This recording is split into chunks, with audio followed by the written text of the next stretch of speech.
Kakatapos ko lang mag-video and I removed my makeup. Okay, may nag-comment. Grabe yung breakouts mo ngayon, Paul. Bakit?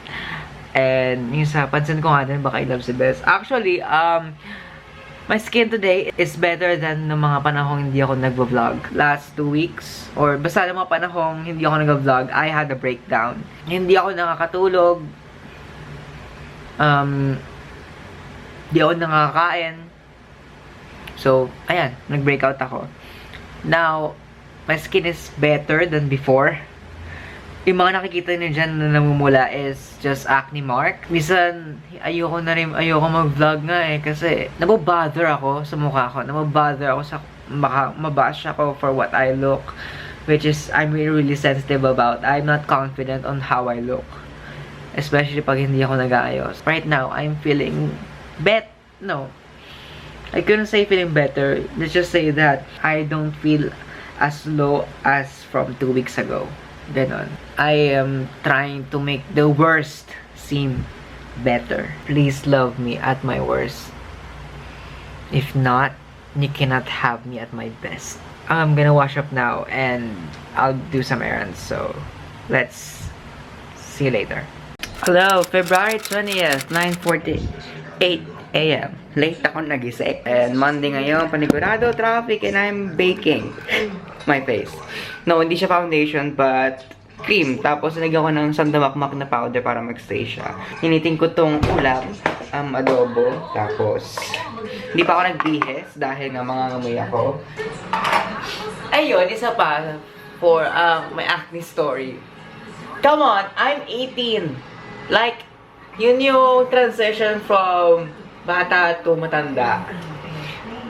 Isa din yun, kasi dati nung high school ako, hindi ako nag-breakout ng ganito. Ngayon lang, college. As I'm looking back sa pictures, grabe yung hormones ko. Like, nung high school ako, mukha akong grade school, mga ganon.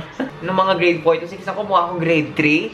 Like, kasi accelerated ako ng 1 year. So, nax. Kaya ngayong college, medyo chill-chill lang ako kasi sa board exams, as far as I know, may age limit. So, pag nag-graduate ako ng maaga, makakalimutan ko din yung mga natutunan ko ng college kasi ma-hold ako for board exam. Maghintay ako ng matagal. Ayun, ay, naabangan ko na yung vlog, Ako lang naman mag-isa. So, okay lang, kahit uminom ako, tunggain ko yan. Hello, perks of living alone. Perks of living alone, nakapag-vlog ka. Perks of living alone, kahit di ka mag-shorts, kahit di ka mag-pants sa loob ng mismong bahay mo. Kasi, mag-isa ka lang naman. O, di ba? Ang saya-saya. Although, ang hirap din kasi wala ka nakakausap, mag-isa ka, naisip mo yung mga thoughts mo, ganun. Si Gabda sa Bora pa, si Mama nasa Subic. Gosh. Pero okay lang, nasa Subic si Mama. Nakakaya mag-vlog in front of her.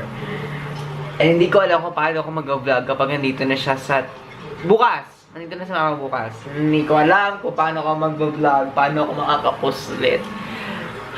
Kaya alam, pag mag-isa ka, gagawin mo lahat ng mga bagay-bagay. Yung sinasabi ko nung last vlog is, etong fan na to, it's electric fan. Siguro pag makeup ka, or if you're applying skincare, mas manunuot siya sa skin mo na mas mabilis kasi nga, merong electric fan dito. So, ayan. Hindi ko alam kung bakit ako binilhan ni Mama ng ganito.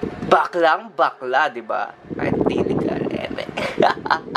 At naglagay na ako ng gamot-gamot sa Peslax, bumaba akong ganito. Hindi ko akalain na mag-PM ka. Kaya na mag-focus. Okay, good. Hi. Kasi nagbigay siya ng piyaya. Ng biyaya. Ng dasal, tsaka ng basbas. Tsaka ng dilig-dilig, gano'n. So, ayun. Binigay ko yung gamit niya kasi may naiwan pa dito. Kasi hindi siya pwede matulog ngayon dito. Dahil si Mama! Anyway, yun. Nag-exchange gift kami. Dinilhan niya ako ng pasalubong. Bigyan niya ako ng piyaya. Galing siya kasing Bora. Tapos, ayun. So, siyang tikman. Although, hindi pa ako nakakain ng piyaya. So, this is so special. Tapos, ano pa bang gagawin ko ngayon? Okay. May quiz ako sa physics. Online siya. And I forgot to take it last time. Parang nasabi ko rin sa vlog yun na nakalimutan ko siya i-take. Sa Edmodo yun, kailangan mo ng code. And recently lang inaprubahan ng prof yung code ko. Ngayon ko na nakita yung quiz na yun. So, sinagutan ko siya. Sana i-accept pa ng prof ko yung scores ko doon. Sana. I was supposed to review for our midterms this Wednesday. Kaso, tinatamad na ako. No. Kasi 12:16 na. And I have classes later at 7. Hindi ba ako nagpapahinga? But I am feeling hyper. Quite a bit hyper. Kasi nag-coffee kanina. Nag-coffee kami ni Gab. Although, ano lang yun? Nescafe. Yung nasa pack. Hindi. Yung nasa... Yung parang chocolate. Gano'n. I am double thinking if I should review. Or maybe kalahati nung kailangan ko reviewin. I don't know. But sana ma-review ko. Good morning! Or whatever, which time that you are watching this. I'm baking. Ang binibake ko ngayon is Maybelline Clear Smooth All-in-One BB Stick. Wala lang. Trip ko lang mag-bake. Wala namang mawawala, diba? I mean, almost everyday nag-bake ako ng face. Kahit ang nilagay ko lang is some moisturizer or tinted moisturizer or a makeup base or SPF, binibake ko siya. Hintay ko na lang yung pagpasok ko and mag-download pa ako ng episodes ng Weightlifting Fairy Kim Bokjo. Anyway, yun. I have like 1.5 hours free time every TTH. And kapag free time ko is pinaparod ko yung Kim Bokjo. So, and kinikilig ako kay Joohyung tsaka kay Bokjo. So, yes, nagpalamon na ako sa sistema ng K-drama. If you have any suggestions sa K-drama na maganda, comment down below. Isa-isay natin yan. And nag-a-alarm na ang aking phone. Wait lang. Pero ito yung binigay ni Gab. And masarap daw siyang isaw-saw sa kape. Let's try it.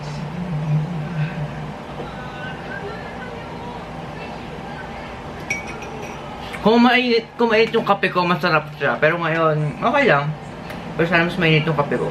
Na-upload ko kahapon pa, mas di pa rin na-upload. It's like 10 minutes long. Kaya hindi rin ako makapag-upload ng mahabang vlogs dahil sa internet. Nakakaloka. Kahapon ko pa siya na-upload.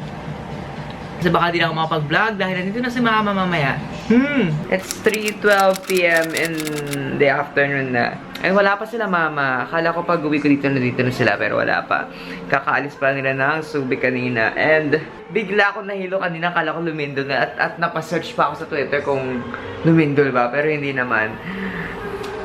Di ko alam kung dahil sa gutom to. Pero hindi naman kumakalam si Kimura ako. Pero I guess dahil sa gutom na. Di pa nga ako kumakain.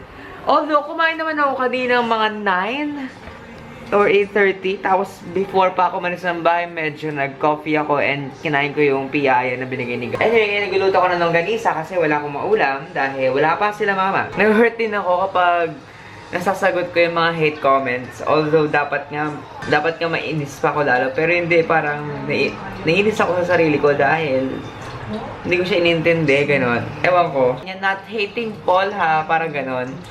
Pero nakita ko yung comment niya dati, or may nakita rin ako isang comment niya na parang she's like talking about how yellow my teeth are. May mga ganong comments kasi na parang nakakagago. Ano ba talaga intention mo? You're saying not hating, pero at one point in your life, you have criticized me on a level that is like below the belt. You have criticized for how I look. I don't know. And ngayon, nababagabag ako dahil sinagot ko dahil I feel parang hindi ko siya nintindi, gano'n. But, I don't know. Gento talaga. Kahit parang sila na may kasalanan, ako pa rin yung sorry for them. I value the relationship more than my ego. Pero parang minsan kasi may umaabuso. Ako naman, tanga, patuloy-tuloy pa din, maasa magbabago, pero hindi. Mapapagod din ako. I will have my own breaking point. Katulad nung ito. Eksaya na yung walis, Pero anyway, wala pa sila mama nga. Namumula ako. Wala akong makeup ngayon, tinanggal ko na. And, yun, dito ko ng ganisa. Kasi nga, gutom na ako. Ulit ako yung sinasabi. I wanna keep myself conscious, so I just talk to you guys. Kasi, hindi ko alam. Kasi first thing na nangyari sa akin ito na parang bigla ako nahilo. I don't know. But, Kaya, kausapin ko na lang kayo. How are you? Kamusta ang buhay niyo kayo mga nanonood? Although, hindi ko naman narinig ang mga sinasabi niyo, pero hello, kamusta? Comment. I'm good. Thank you for asking. Baka hindi rin ka nag-ask, but hello, thank you. What? So, baka siguro nahilo din ako kanina dahil wala pa akong tulog. 1 hour and a half. So, siguro babawi ako mamaya din mag-aaral ako ulit.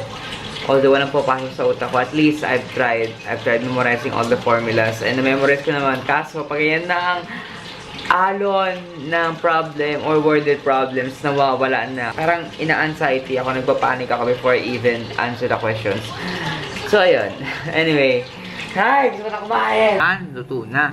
So, ngayon susunod ko mag-vlog. Nalala ko ng Walking Dead. Susunod ko mag-vlog kasi baka mamaya hindi na ako makapag-vlog or mga next days. Hindi na ako makapag-vlog. So, kain tayo. Nasa-stress ako sa episode, mami! Oh my God. Oh my God. Oh my God.